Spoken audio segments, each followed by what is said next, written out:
I'm Wayne Parham of Police Magazine, and this is Coffee Break with Police Experts. Today we're joined by Rita Nakashima Brock, Ph.D., who will help us better understand moral injury as it relates to law enforcement. She is Senior Vice President and Director of the Shay Moral Injury Center at Volunteers of America. Rita is also the co-author of the 2012 book, Soul Repair, Recovering from Moral Injury After War. She has also been working on moral injury for more than a decade now. So welcome, Rita.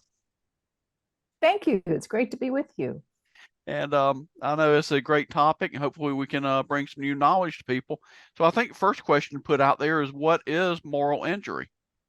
Moral injury is when the event that happens is disturbing enough and difficult enough to deal with that it actually starts to affect your sense of identity. It's like an identity crisis and a crisis of meaning. And it can come from something that happened to you, something that someone who should have done the right thing didn't do, and you make a moral judgment about it, starts to bother you. Or it can be something that you yourself were involved with, either doing or failing to prevent, or even witnessing can put people in a state of moral injury. And when you get that deep into moral injury, you start to doubt yourself, doubt others, lose trust in people, socially withdraw, might have feelings of shame or guilt or remorse, even outrage, be really angry about what happened, and slide into using drugs or alcohol to try to control the feelings, or overworking yourself to death so that you don't have to go there and think about it, or just withdrawing entirely from most of the important relationships in your life, or even think about taking your own life or giving up on a career you loved. And I think in policing, there are some similarities to what veterans experience, because most of the moral injury early research was on veterans. But there's a similarity in a culture that's very tight, team-oriented culture, that has a pretty high wall around it in terms of not sharing things with others outside the culture, and the sanctioned use of violence in situations where you wind up in a lot of danger, and that is what's called high stakes work. And I don't know anything in the civilian world higher stakes than policing. And so some of the things that have been identified as possibly causing moral injury in law enforcement officers is, number one, the failure to save people. Having something go wrong and you're trying to save a life and you fail to save it. Or the use of force, lethal or not lethal, but sometimes the use of force can really bother people. Or getting orders that violate your own personal conscience. It might be legal, it might be authorized by the police, but you don't feel very good about it. Or, and this is a big one, making a mistake that leads to the death of another officer. So those are all things that, if you're a person with a conscience, you're likely to feel pretty miserable about. And if you don't deal with those miserable feelings, they won't go away just because you quit your job or get a vacation or get some sleep. You really have to deal with the experience itself and how you feel about it. Big challenges to overcome. Now, I know currently there's a lot of Yeah. focus in law enforcement on officer wellness and longevity, and a lot of the topics we see out there are slightly different. So, how does moral injury differ from PTSD, the other stresses? And you've told me before it's not classified as mental health. So, if you can kind of elaborate on all that. Oh, yeah, sure. The things that we call mental health disorders, like PTSD or depression or whatever, um, those trauma is a big one, is when the feelings of the experience itself keep bothering you. So with PTSD, it's actually that your fear center, because you were terrified, or it was a very fearful event, your fear center just can't quite calm down. And so you might have nightmares or flashback experiences and relive the episode, or you might be hyper vigilant all the time, or have develop phobias. Those are all related to the thing that happened to you. Moral injury is after something that devastating happens to you, and your conscience kicks in and you start reflecting on it. And if you feel horrible, you feel angry about something happened, you feel ashamed or guilty, those aren't fear emotions. They're what your conscience does to you when you know something really went wrong and you don't know how to fix it. And so it's not a disorder. I mean, I think if you're not disturbed by something horrible that happened, you don't have a conscience. So it's not a disorder, but it is an intense kind of suffering that doesn't just go away if you try to ignore it. So it's natural and normal to have these struggles. Yep. It's exactly, yeah. In fact, I think people who go into first responder work like policing and firefighting and ER work and things, you have a commitment to a life that serves other people. You're not just interested in your personal success. And so you have a very investment in being the kind of good person who does good things in your community and does your job well because you believe your job is important. And so that's someone who has a good heart and a conscience. And so that is a person at risk for moral injury anytime something devastating happens. Understandable. What's the Yeah. what's the best recourse for somebody struggling with a moral injury?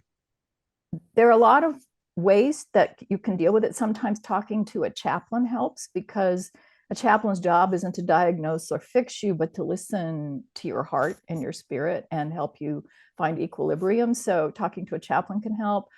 Talking to a really good friend who isn't going to judge you can help. I think that a lot of clinical therapists may not be familiar with moral injury, but if they are, if you're in therapy for PTSD, you might want to talk about moral injury with your therapist.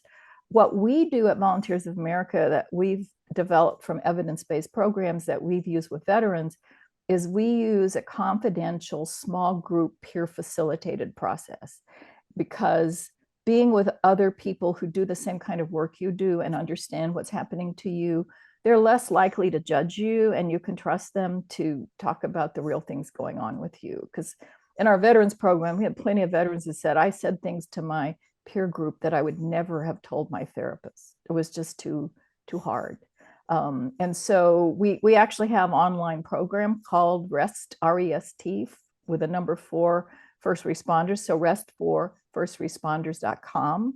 That's weekly, that's scheduled several times a week. And you can go in there, register for an account and just show up for an hour with other first responders that will understand what you're going through, and you can share your feelings. The main thing is you have to find a way, talk to somebody, write them. Some people do artwork, poetry, some way to express the feelings that you're carrying that are so bothersome and painful to you, because until you can talk about your experience and those feelings, you can't process them.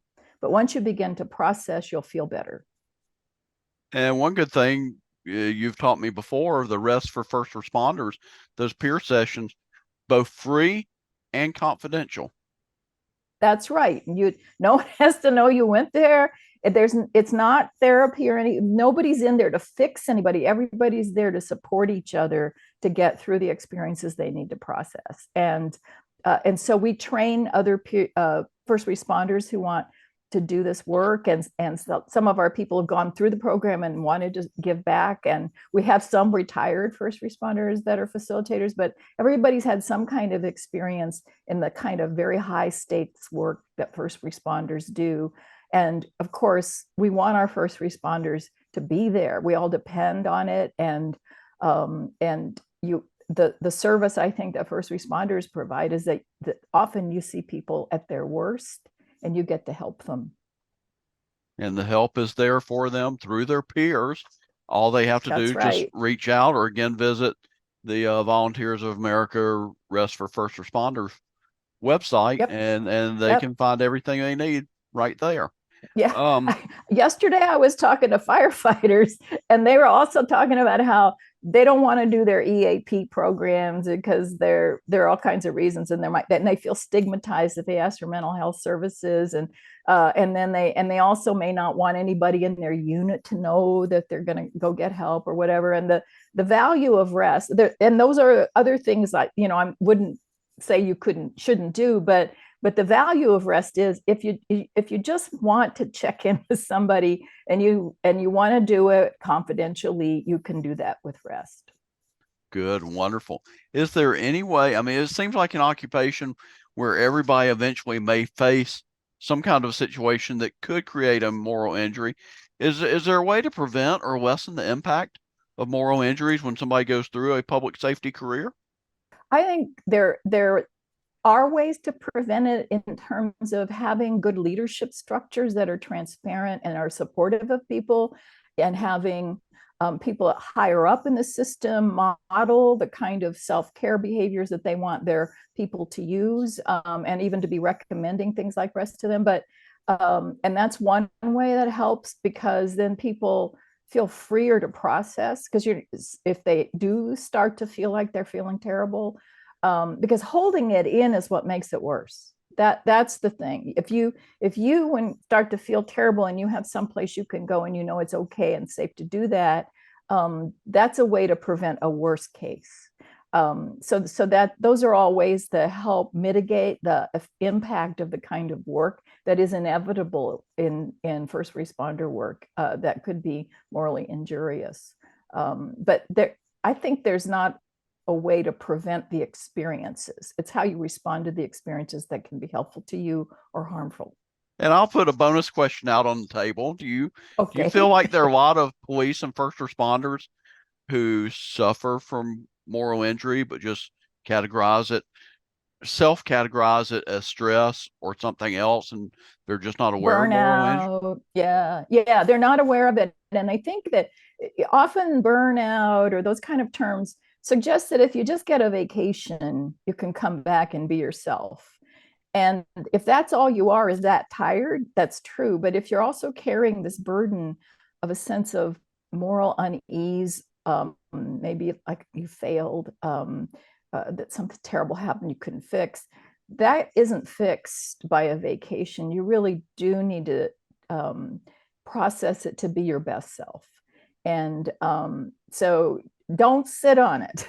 That's what I say. Don't sit on it and think it will go away. It will not go away. It will, you could put it aside sometimes for years, but it'll still be there. And the Shay Moral Injury Center, where's that? Tell us a little bit about that. Oh yeah, the Shay Moral Injury Center is headquartered in Alexandria, Virginia, at where the Volunteers of America headquarters is. We're just a really big nonprofit that does service work with people, and we service 30,000 veterans a year. So I was doing moral injury education at Bright Divinity School at Texas Christian University in Fort Worth, Texas, because I got interested in moral injury now over a decade ago. And Volunteers of America said, well, we have all these veterans and they probably need some help. And I said, well, I have an idea for a program. Let's do it. And so I pulled together 8 experts to help me create this program. We ran it for 2 years.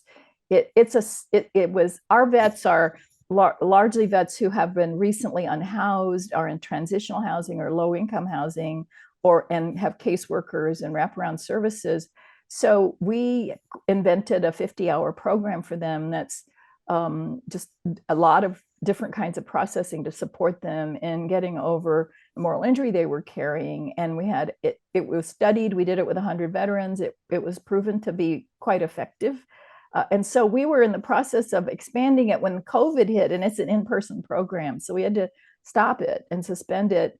But I said, there are going to be other people, first responders, healthcare, lots of people, teachers, who probably have moral injury from during the pandemic. And so that's when we had this idea to create a 1-hour online program based on what we learned with the work we did with veterans, for the public and our own healthcare workers and staff who are senior centers and in healthcare clinics. And then we got a grant about a year ago to set up one for first responders that was separate for first responders. So that's how we wound up doing this work. And we do a lot of educational programs. We're about to start a certificate program, and we run a conference every other year that's open to the public on moral injury. And I do a lot of public speaking to organizations. I just did one recently for corrections organizations in Ohio. And I just did one yesterday on Zoom with firefighters. So anytime I get a chance to talk about it, I think it's really important for people to understand it really is the normal reaction of a person of conscience to a devastating condition. And I just hope we stop stigmatizing people with consciences needing support for processing the things that happen to us. Well, it sounds like you put some wonderful mechanisms around to assist. And again, everything's free. The first responders, Mm-hmm. everything is confidential, and you even have steps if a supervisor were to end up in the same session or peer group. You even have Yeah. a plan to deal with that to maintain the Yeah. confidentiality. So everything, Yeah. it just sounds like you've got the entire package.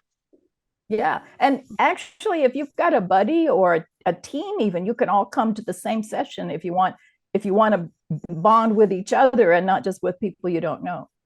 So it isn't forbidden for you to come with somebody you know. We just don't want you to come with your boss. Okay.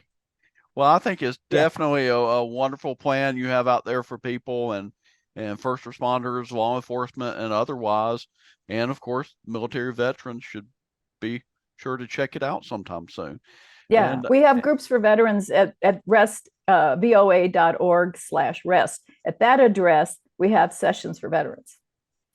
well, I'll appreciate your taking your time to help spread the word on this. And Rita, thank Yeah. you again for sharing your expertise with our readership during our latest installment of Coffee Break with Police Experts.